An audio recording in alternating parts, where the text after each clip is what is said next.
കൈയെത്തുന്ന താഴ്ചയിൽ 2 അടി മാത്രം വെള്ളമുള്ള ചെറുകിണറുകളെയാണ് കേണി എന്ന് പറയുന്നത്.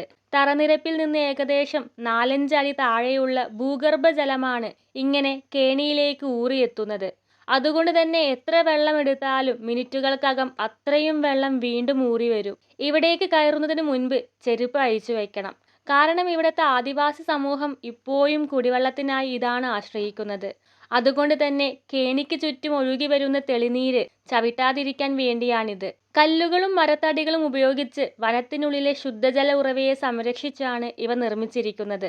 ആദിവാസി സമൂഹങ്ങൾ വർഷങ്ങളായി ഉപയോഗിച്ചു വരുന്ന കാടിനുള്ളിലെ ഇത്തരത്തിലുള്ള കേണികൾ ഒരു സംസ്കാരത്തിന്റെ ഭാഗമാണ്. പ്രകൃതിയോട് ഇണങ്ങി ജീവിക്കുന്ന അവരുടെ ജീവിത രീതിയുടെ ഭാഗമായി മുളക്കപ്പ് ഉപയോഗിച്ചാണ് ഇതിൽ നിന്നും വെള്ളം കുടിക്കുന്നത്.